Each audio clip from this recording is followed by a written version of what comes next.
daughter. Oh, you My, hear her? my son's about to get up soon anyway. It's all Okay. good. It's okay. No, it's all good. It's all good. It's fine. It's fine. All right, everybody. We are live again. Dynasty Mirror Search for Huru, and I have the sister Adrian Joseph on with us today, and we're going to be discussing. We're going to discuss just drop jewels and advice for Black women, and I'm pretty sure some Black men who are watching might find value in this in regards to Hollywood, who are pursuing Hollywood. At one time, me myself, I somewhat was pursuing Hollywood as well.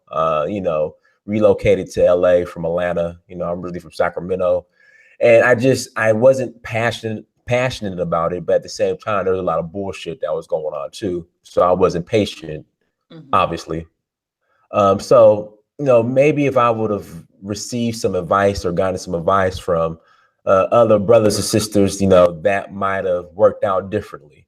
But it's what it is. So, Sister Joseph is a budding star. Is that a correct term? Budding star, like soon to be Um, star, or you are a star. You yeah, are a well, star. thank you.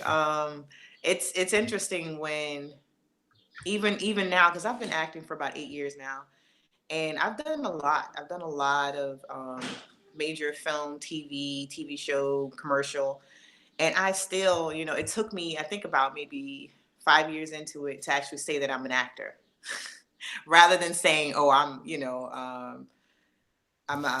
what is it, a new actor, or can't Mm, think of the word. What is the word?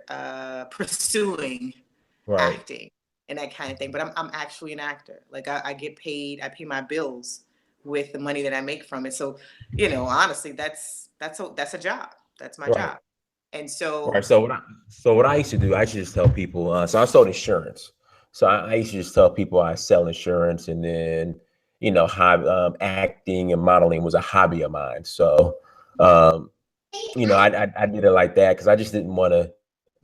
Especially in LA, everybody is an actor or actress, but then you'll see them mhm. um, waiting tables, and then they'll look at you like, Yeah, you look at them, they'll give you that look like you're not supposed to know I'm waiting tables, and there's nothing right. wrong with that.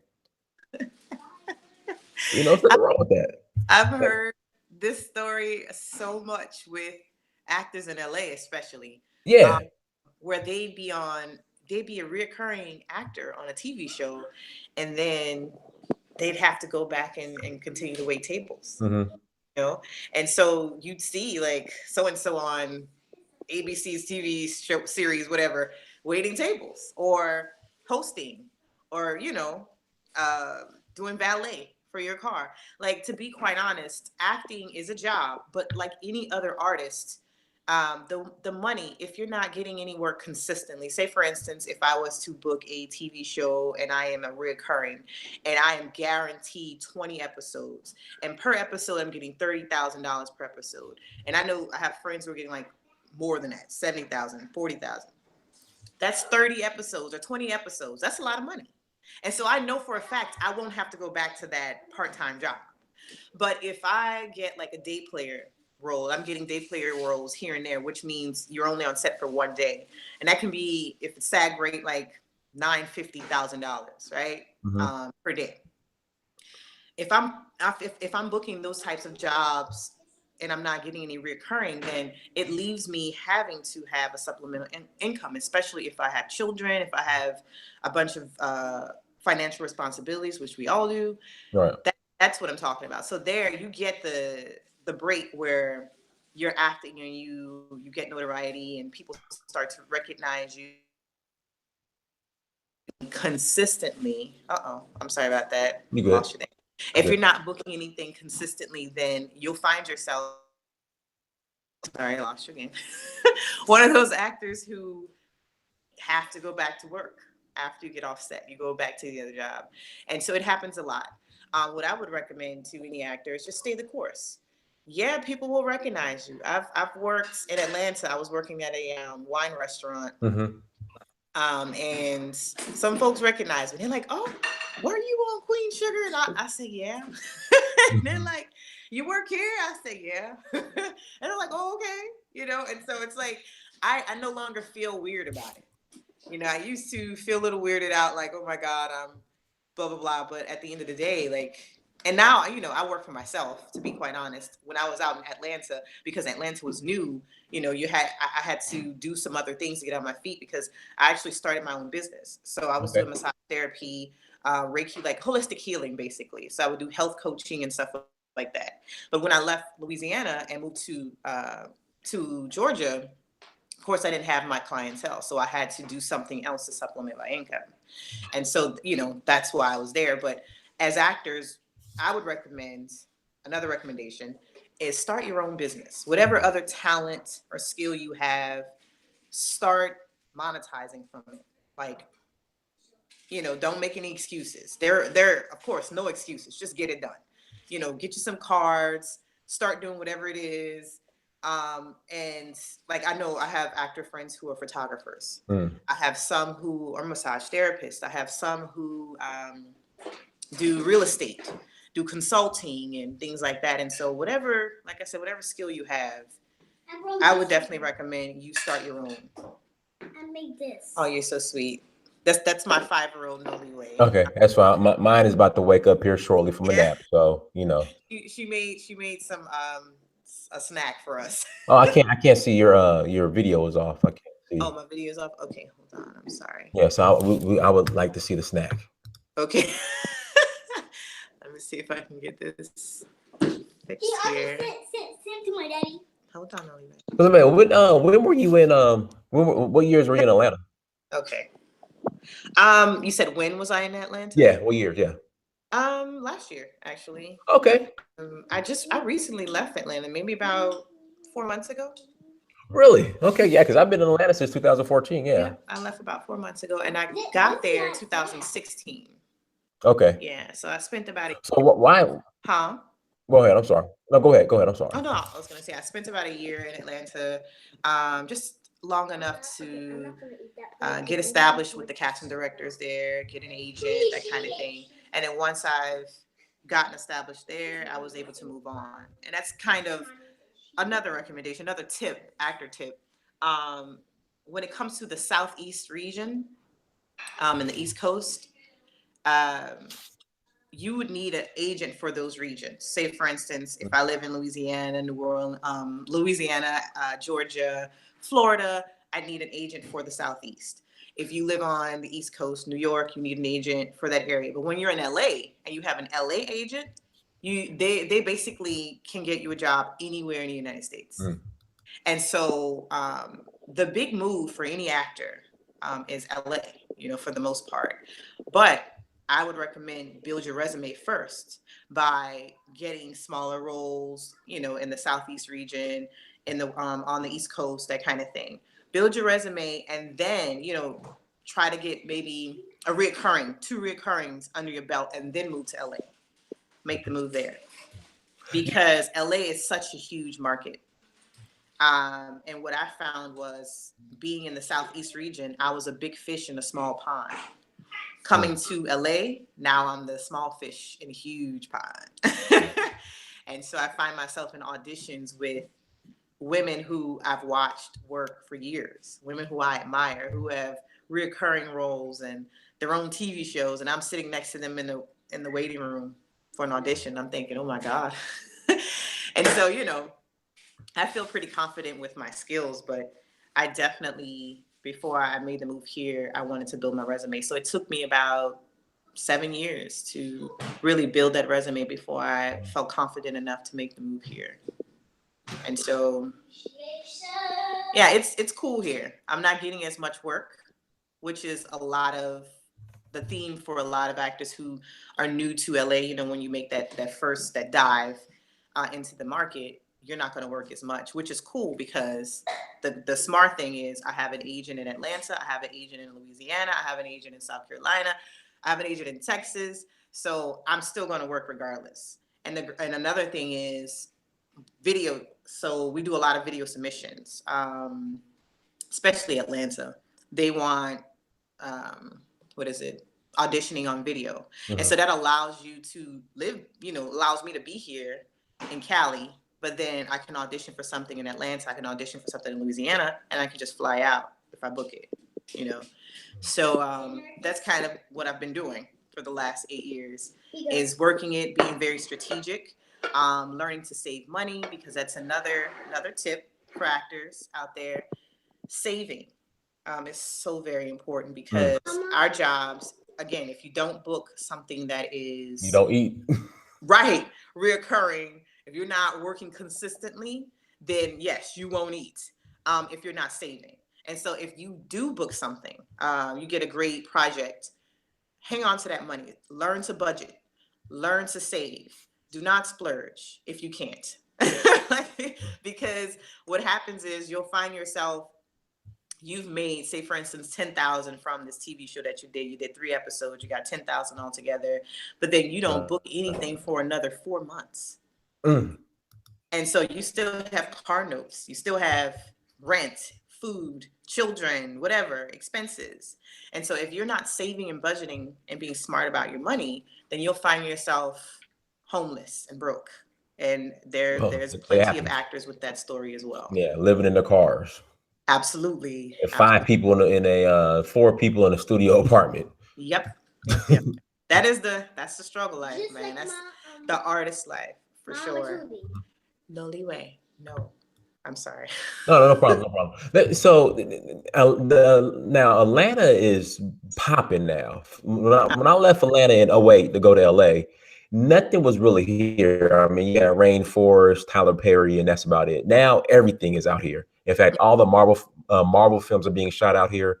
I mean, pretty much everything's being shot out here. Do you really need to go to LA still, or can you make it in just Atlanta? Like, what are your thoughts on that? You definitely need to come to LA. Like, Atlanta's great. Build your resume, get as much work as you can. But the bigger roles are coming from LA. And that's a fact.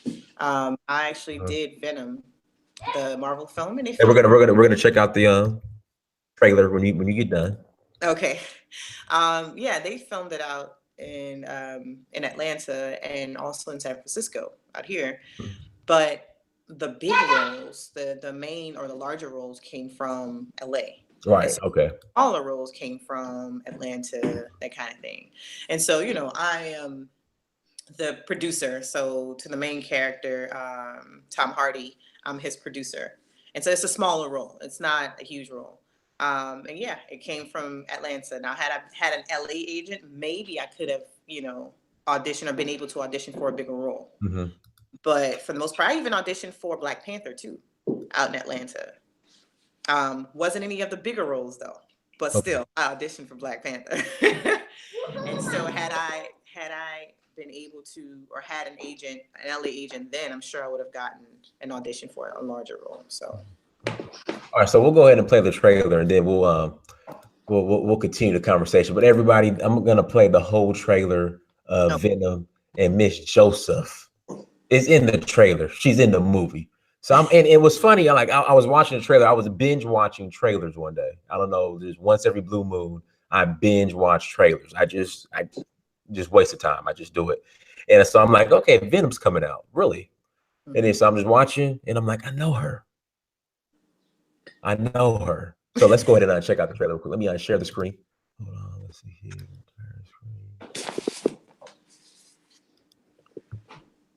All right, so here we go.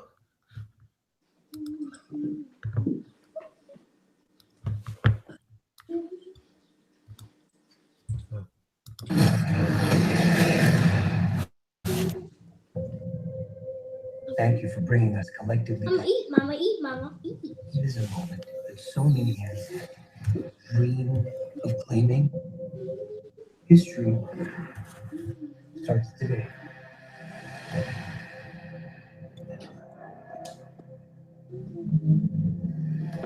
The guy you work for is the evil person.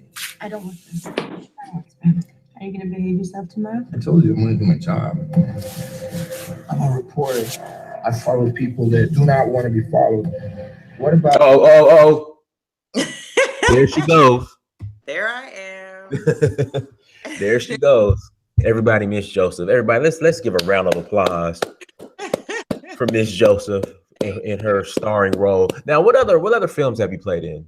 In fact, let's finish this and then I'll ask. Let's finish the trailer. But there she is, everybody, Miss Joseph. You recruit the most vulnerable tests that end up killing people. You finished, Mr. Broad. Is that a threat? You have to learn how to hide in plain sight. I'm pretty good at it. But you suck. Whoever you are. I work at the Life Foundation, and I need your help. We found something. We call them symbiotes. Carlton Drake believes that the union between human and symbiote is the key to our evolution.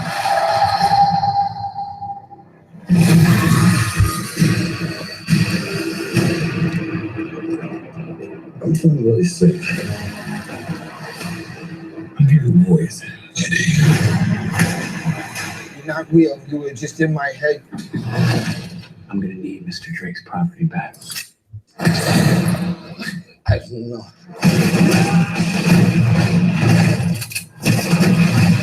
Why would we do that?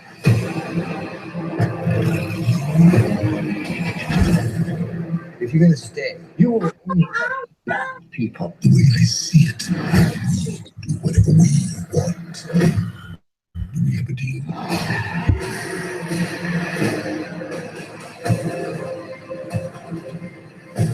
We're willing to sacrifice.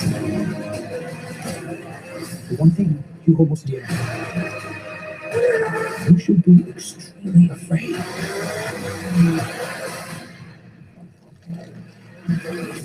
What the hell are you? We are Venom.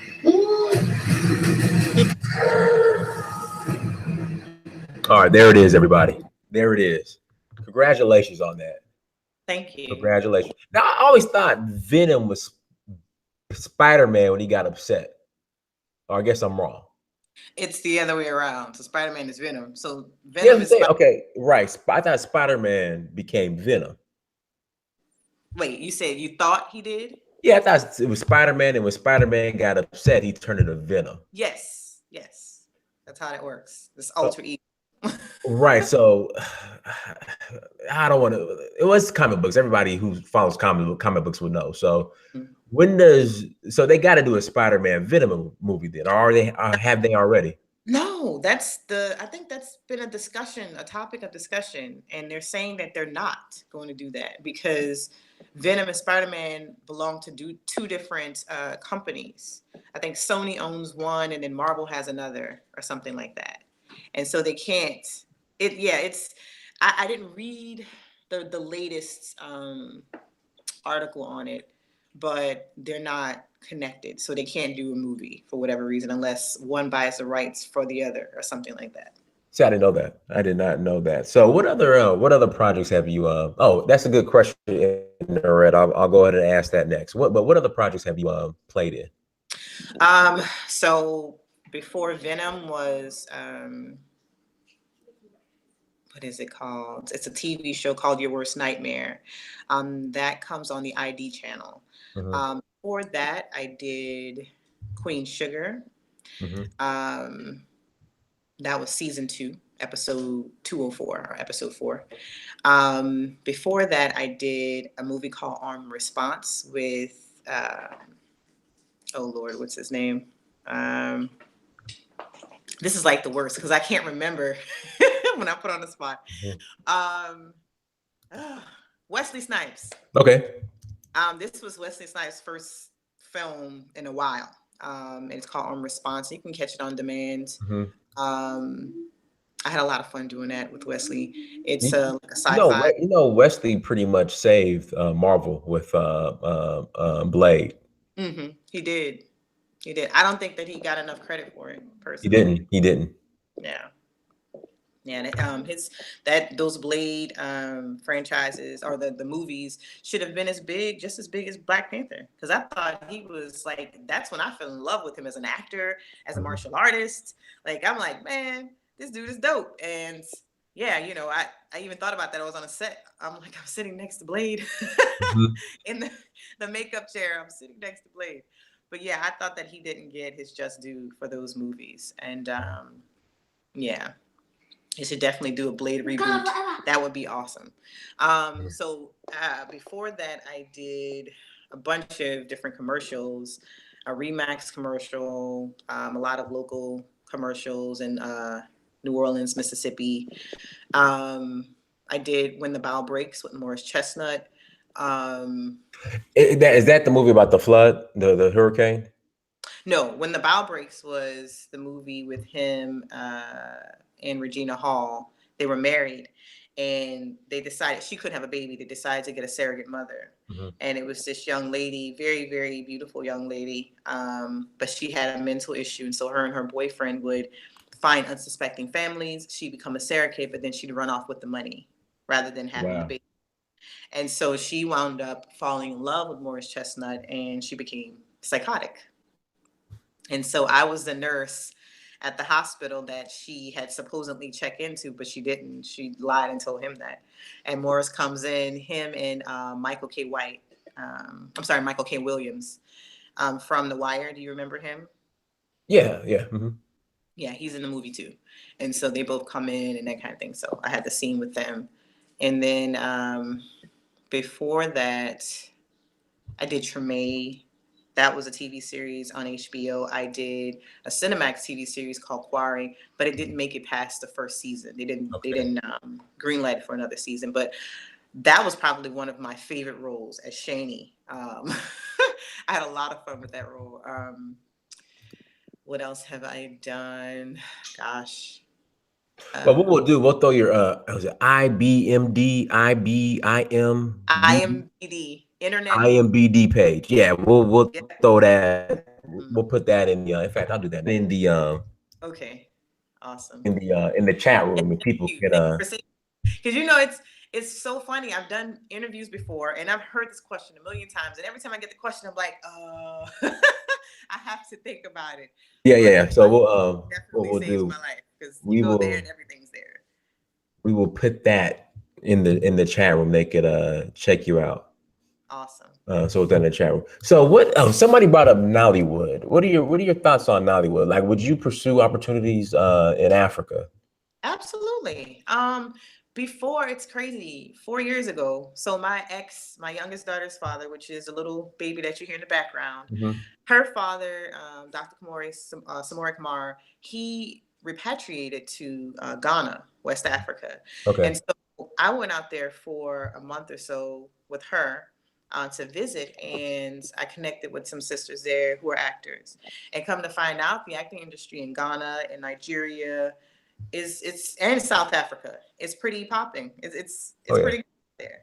I even partnered with the Film Association in South Africa, and so I plan to do some work out there as well as the Film Association in St. Lucia in the Caribbean islands. So I would definitely pursue a career there or work there, absolutely. There is work there. You just, like any other, like the industry here, getting in, knowing people, making connections is very, very important. And so, a lot of times it's not just your talent, but it's more of who knows you and who has for creating a really good reputation with the casting directors, because if a casting director likes you, they will go to bat for you. And I learned that in Louisiana. I am, favorited all of the casting directors there. And they, even though I was in Atlanta, a lot of them would just request that I audition for local stuff, Same thing with Atlanta. Once I got established there, the casting directors, they liked, my professionalism, me being on time, me not being extra, because there is some crazy stuff. There's a lot of crazy things that happen in the casting room. Which we're gonna talk about here shortly. Definitely, I can turn a casting director off, all the way off, and they never on. And so I've heard these things, and I would urge any actor to definitely arm yourself with information. Go on casting director sites and see if you can find stories from the casting room. And you'll find out what they don't want. Because when you go in, they want you. They hope that you fit this role just as much as you do. And so, a lot of times we go in, we're nervous, and we over talk, and we can talk ourselves right out of a job. I've seen it happen. I've heard it happen many times before. So yeah, building a relationship. So yeah, I built relationships there. It's just a matter of me moving out there. Like I would literally have to go there, just like I'm here to pursue, to plant seeds and that kind of thing. So Now, being a Black woman who's pursuing Hollywood, what type of adversity have you dealt with? Like, what kind of bullshit? I mean, I could just only imagine. Like, what's the new game? What are the new games that are played in 2018? I guess. Well, throughout my career, I've come Mhm. across some difficulties being a Black woman, and what's interesting is that there is racism within Uh-huh. this industry for sure.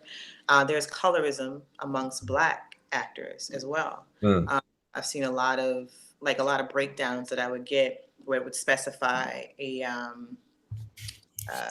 light skinned African American woman or an Okay.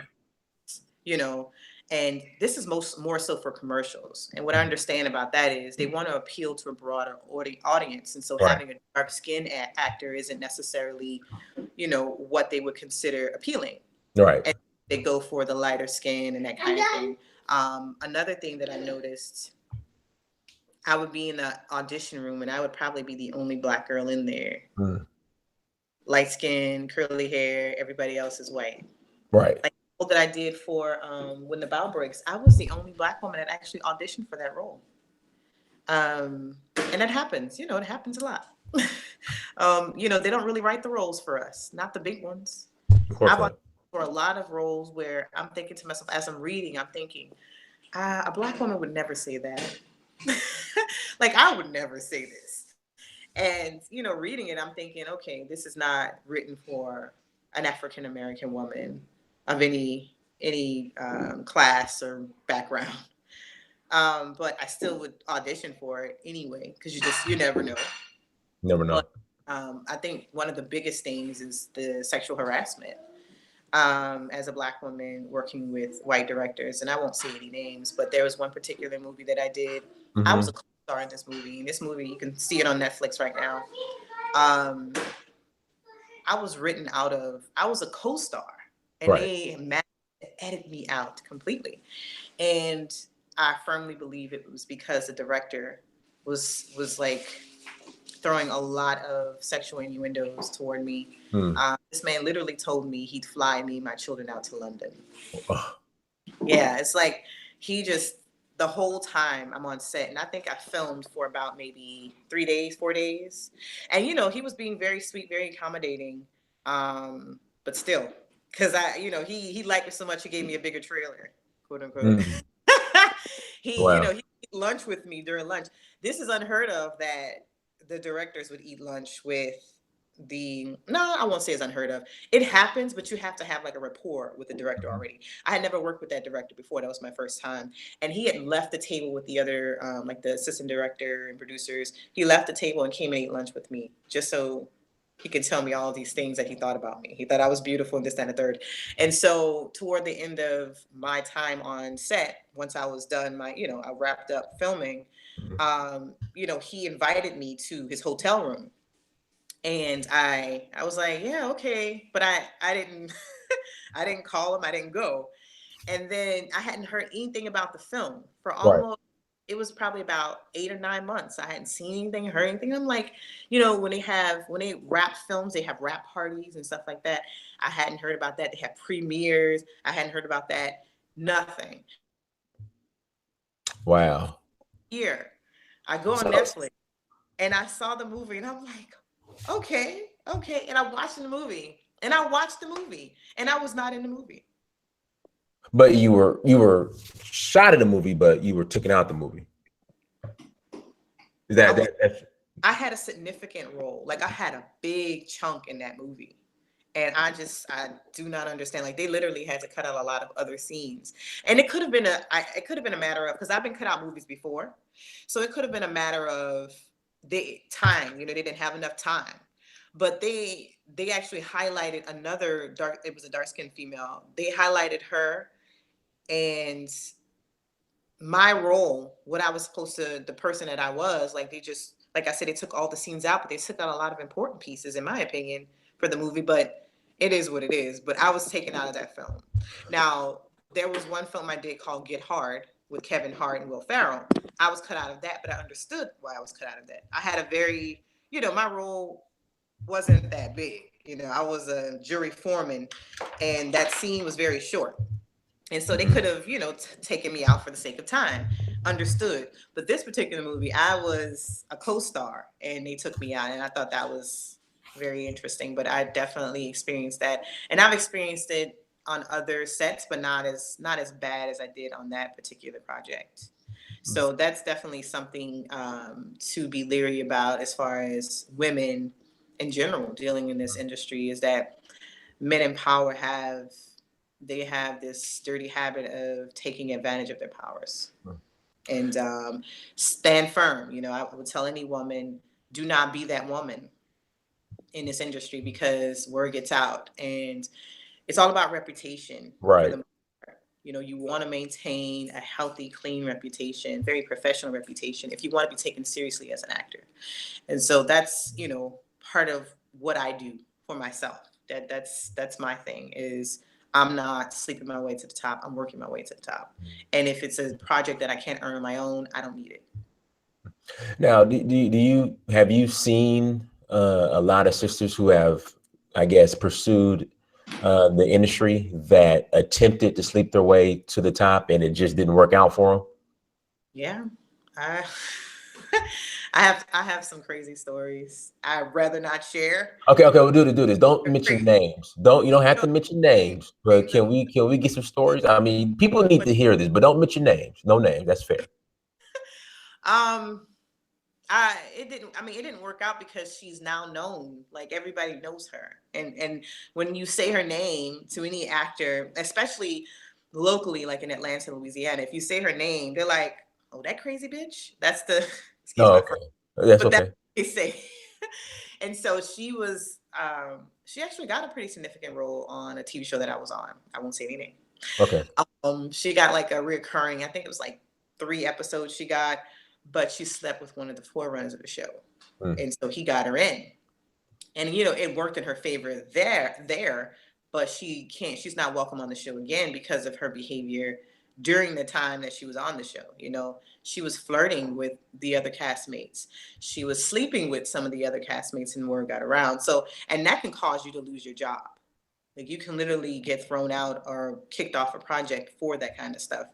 But she's slept with a few others. I think she had harassed, not a casting director, I think it was an acting coach or something like that. And word got out. It was pretty bad. It turned out to be pretty bad. But I won't get into it because I think it may still be ongoing. I don't know. But okay. Yeah. Well, she harassed. Yeah, she was. She got mad because this person, I can't remember, it was an event that happened or he did for actors. It was some type of, what is it? Kind of like, what is it? A show. They do these events where a showcase. That's it. Showcase. Okay. Yeah. Showcase their All talent. Have you? And she wasn't invited, and she just acted a fool, and and word got out that she cut up, and she said some really nasty things about him. And then she also talked about a lot of the female actors. What's burning in here? Fire alarm or something burning. Don't burn the house down. But everybody, thank you so much for joining us. Make sure you subscribe if you're new. Also check out Miss Joseph's IMDb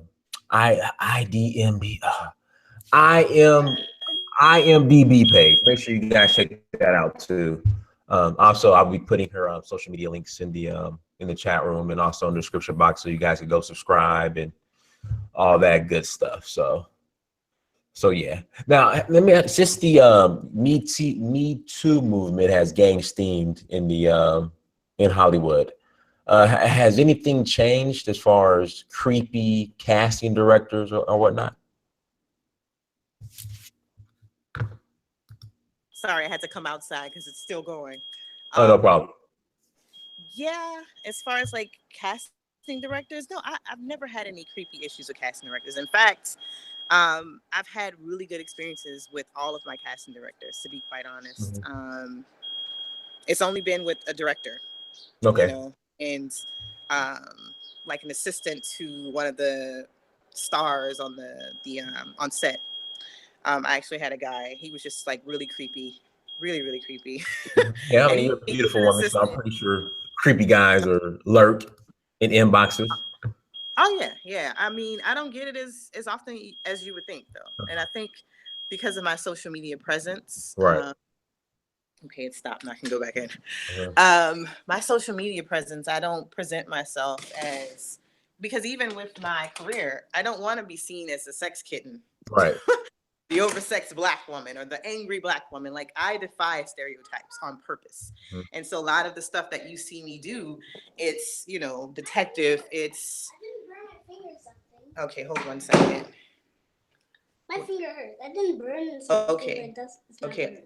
Listen, I need you to have a seat and relax yourself, okay? Can you do that for mama? I just want to make a surprise. Well, thank you. I appreciate that, but I don't want you to burn the house down, okay? um, yeah. It's a snack. Okay, I will, baby. I'm doing the interview. I need you to be quiet, okay? Can I eat it? Yeah, you can. I'm completely thrown off track right now. What was I saying? Dinus, please help. About the hold on. Let me gather my thoughts. You were talking about some only director. The roles that I've Well, yeah, it's stereotype. Like you don't want men in your inbox, and yeah. So yeah. Yep, the roles that I've taken. If you go and you look at my resume, you'd see I did a lot of like military agent, detective, police, mother, that kind of thing. There are things that I would definitely turn down.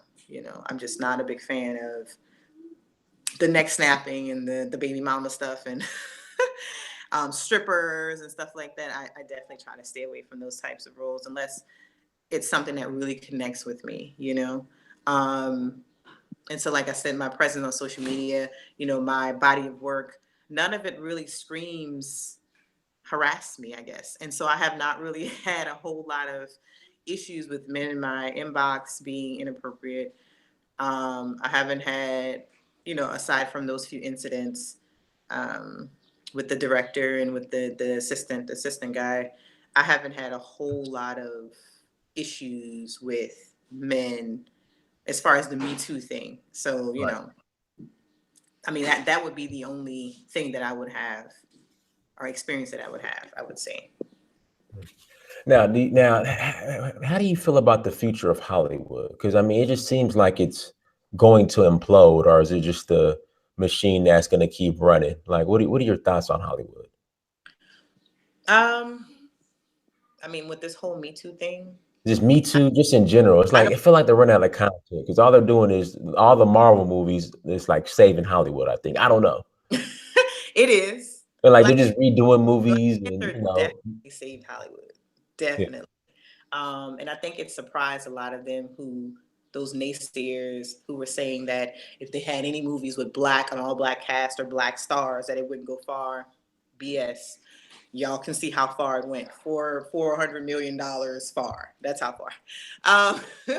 But I believe that it definitely would or has the strong potential of imploding on its head, like exploding, and just because there's so much corruption as far as sexual allegations and all these things, child molestation and all this other stuff in Hollywood. And if people keep talking and keep being vocal, we're going to hear. And some of the things that we'll hear and some of the people who are involved, folks are going to be very shocked and very surprised. I mean, they're gunning for a lot of the black men, which I think is unfortunate because they're, in my opinion, not at the head of this thing. Right. Exactly. They're not. So, like, why aren't y'all? I see y'all got Harvey Weinstein. Cool, but Harvey is not the only bigwig. Right. That is involved in this stuff.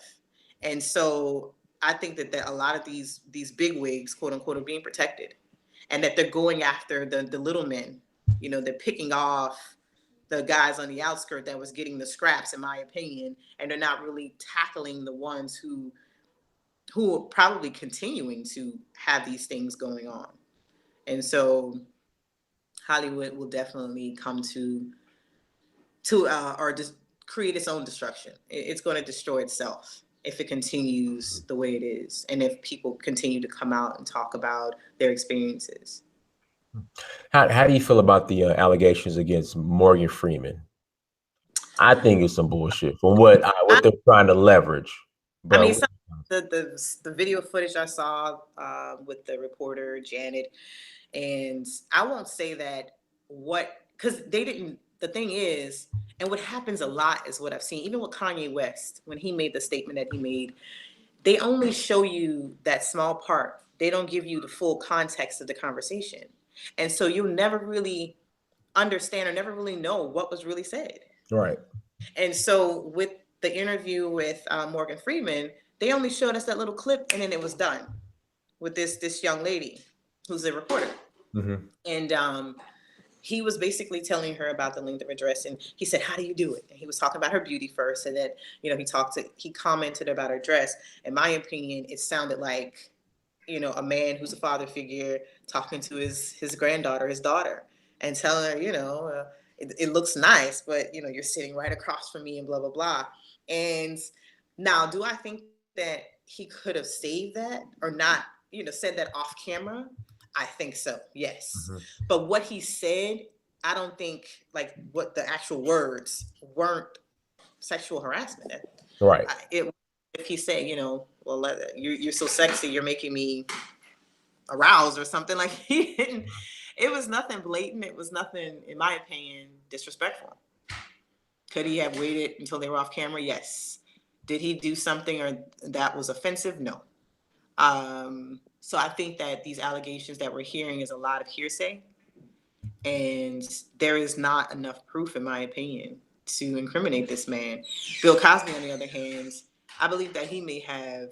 Yeah, he did. I mean, he was a clown dick. Excuse my language. Yeah, he messed up. Yeah. If it was all those women, I doubt it. If it was all those women, but I believe that he's definitely guilty of something. drugging. Yeah, he admitted to it. I mean, that's what I think people are missing, even myself included. Like, he admitted to doing it. So, like, he admitted to it. So, let's speak on Black Hollywood altogether. Okay. Do you think movies like Black Panther help the case for Black Hollywood, or should Black Hollywood be focused on building their own industry?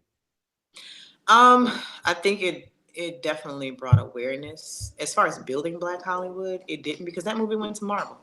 I mean, I'm sorry, that money went to Marvel. That money didn't go to any Black production companies. It didn't go to the community, And so while it was a win for Black actors and Black artists in this industry as a whole, it was definitely not a win for us financially.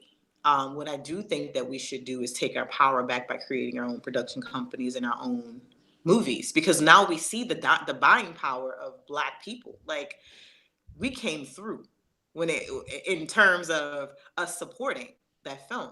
That film was supported. We support the shit out of that film. And so it's like, the money's there. I think we just need to start putting the content out there, because we want to see ourselves. We want to see that representation of us. And it was such a beautiful and positive representation. And it really was. And you couldn't ask for more, what we were given with that film. And so I personally believe that had Ryan Coogler had the backing of a Black production company, I think it would have still pulled in the same numbers, to be quite honest. It did, because it was Marvel, it was taken to put on a more global audience, or put toward a more global audience, but I think it still would have brought in a lot of money.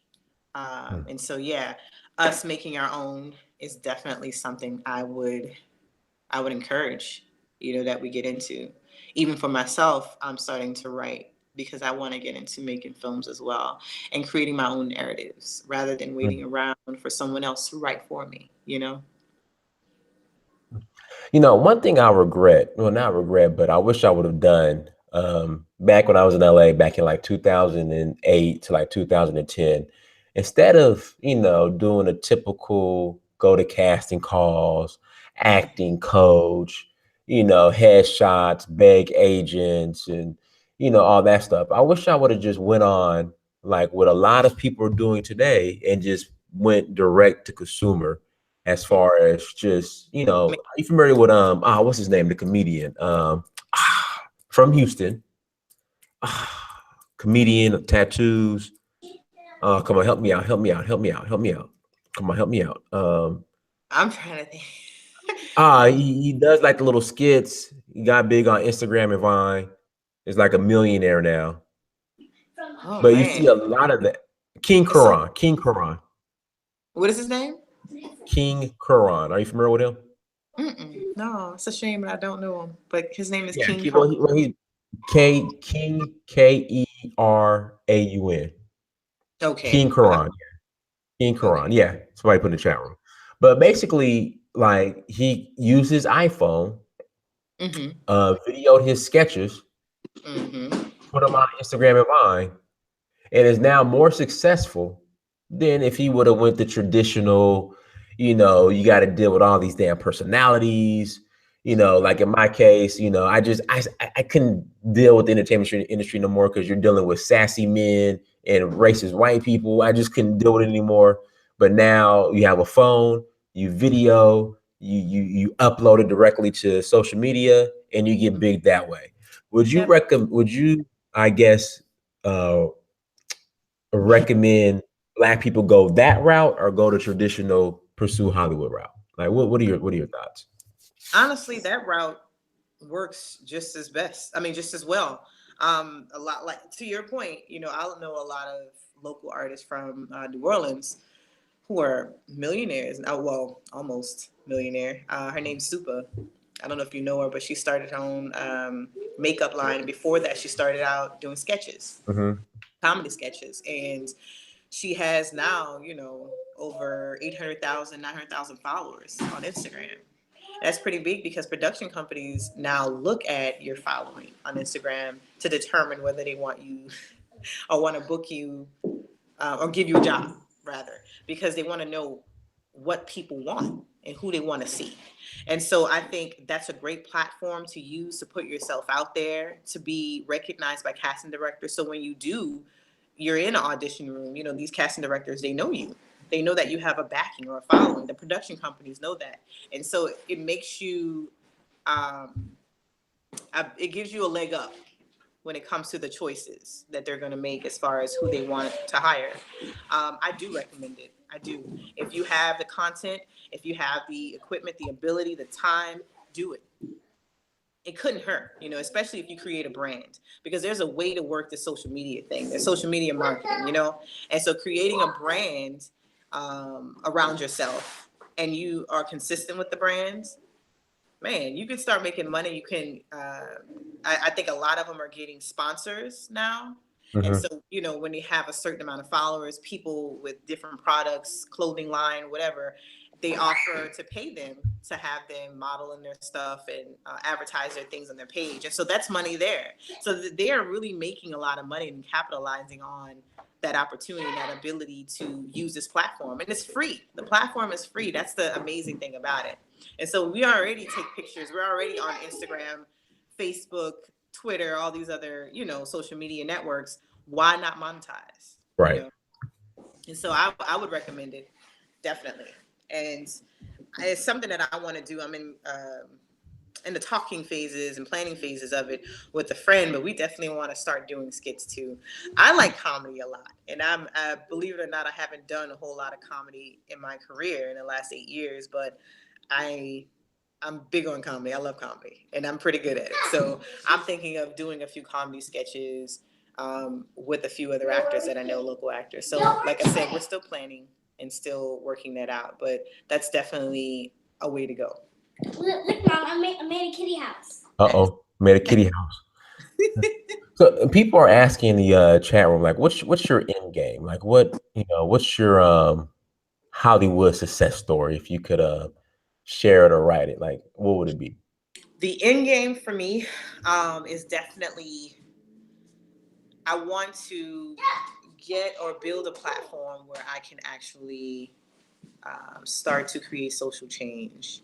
I definitely want to start highlighting the issues for Black women, mental illness or mental health in the Black community. And I know people are less likely or least likely to listen to you if they don't know you, if you don't have, notoriety, pretty Right. much. And so, the idea is to build the notoriety, to build the income, and then I can start organizations that can, move toward creating change. I want to do rites of passage programs for Black men and women, young boys and young Right. girls. And I want to do that on a large scale. I want to bring awareness to mental illness in the Black community. Creating an organization where we're reaching out to, we're talking about it. We're going, from city to city, state to state, talking to teenagers about suicide and about depression, talking to the parents, that kind of thing.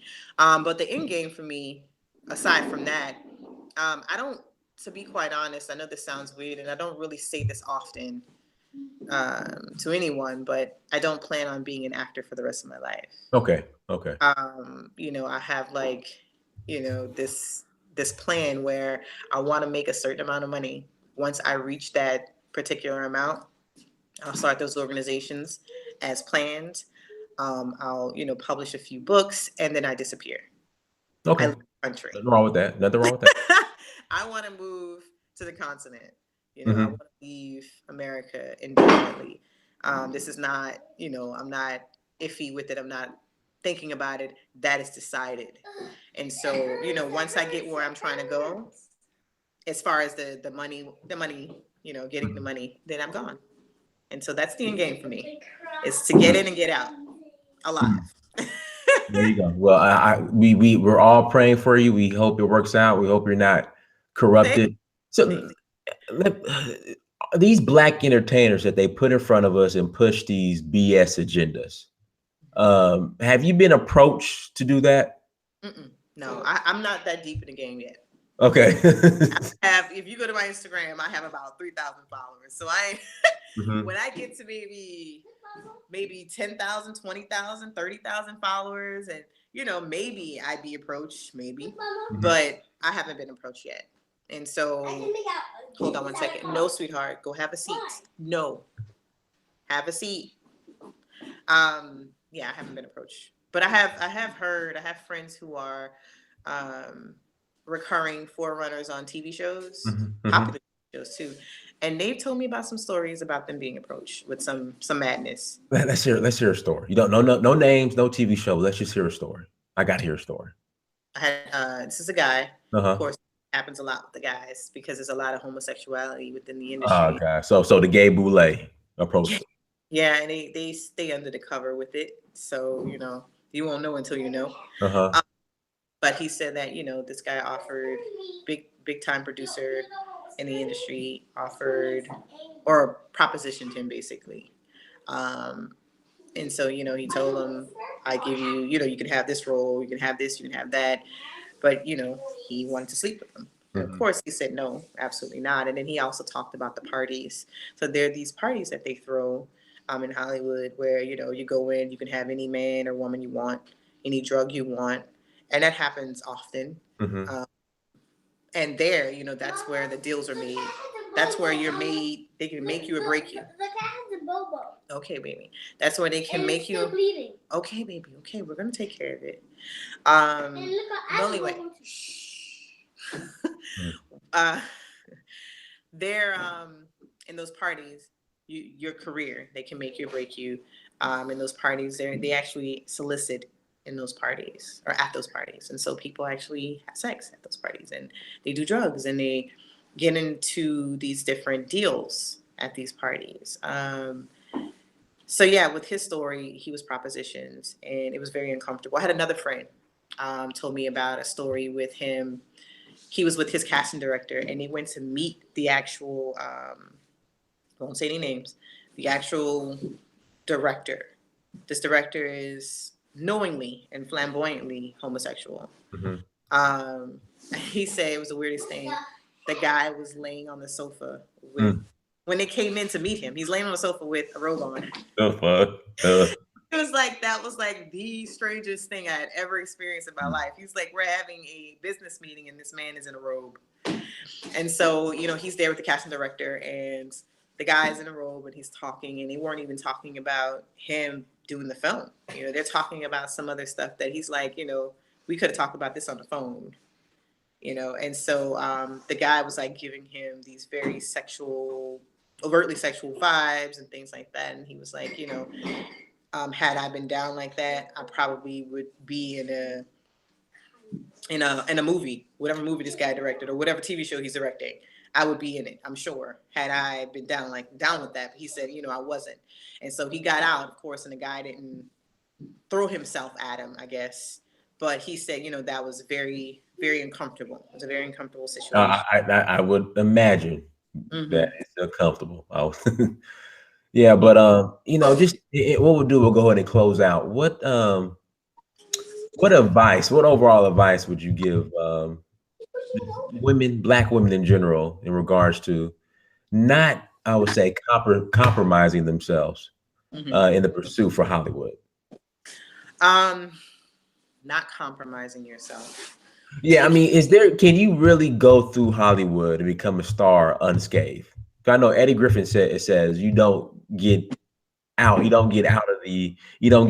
out of the entertainment industry unscathed. Like, what are your thoughts on that? Like, we'll close out on that. Like, is it possible to get in and out unscathed? I actually worked with him on that film that I got cropped out of, but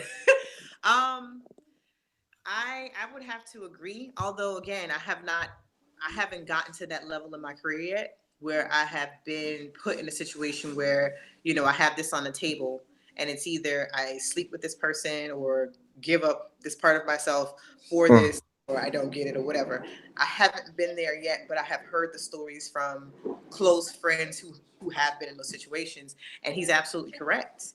There is an amount of sacrifice. Right. Of your dignity, of your sanity, because it may not even be sexual. It may just be the fact that you're being pulled in so many different directions. Once you get to a certain status, a certain level, everybody wants a piece of you. And you have to oblige. Otherwise, you'll be seen as the asshole actor, and then nobody wants to come and see you because you have this reputation so bad. You have to smile, rub elbows with people that you absolutely despise, you think are despicable. You have to laugh off some of the sexual harassment that you do get on set, because to be quite honest, it's a situation where you have to fight your battles. Do I want to lose my job because he said something to me? Or do I want to lose my job because, you know, X, Y, and Z? Sometimes you have to weigh your options as far as whether you want to lose your dignity or your job. Lose a little bit of your self-respect or your job. And so, yeah, you know, when it comes to this industry, there are going to be some very difficult situations that it's going to test your everything. It's going to test everything mama taught you. And you're going to have to be ready. There are some women in this industry who have given in. Right. And they are. And unfortunately, there are some brothers who unfortunately gave in. I mean, this is not just the acting industry. This is the music industry too. And I've heard a lot about the cats in the music industry, and it's kind of disheartening. But yes, there have been a lot of rumors. It's just sad. I mean, why? I mean, why give in that form to get, you know, just to make it in Hollywood or the entertainment industry? Why compromise just all of your manhood and dignity just to get in? Because they think nobody will ever find out. And that's what it is. People will do these types of things and they think that they'll get away with it. If somebody offered you $3, $4, $5 million to do something like that, and they tell you, well, nobody will ever know, there's a lot of people that's going to take it. Because if you think about it, Hollywood is filled with a lot of disingenuous, fake people, you know, people who are highly materialistic, and they will do anything for money. If a girl will sleep with a guy for a bag and shoes, just imagine what she does. Facts. You know what I'm saying? Yeah. And so it's not like, for me, it's not surprising. It's not something that just, oh my God. Every time I hear these stories, I'm not surprised at all. I'm just like, wow, you know, wow. And it's always with a lot of things that I hear, it's a price. Everybody has a price is what I've heard. I've heard somebody say that many times. Everybody got a price. And in this industry, that is quite true.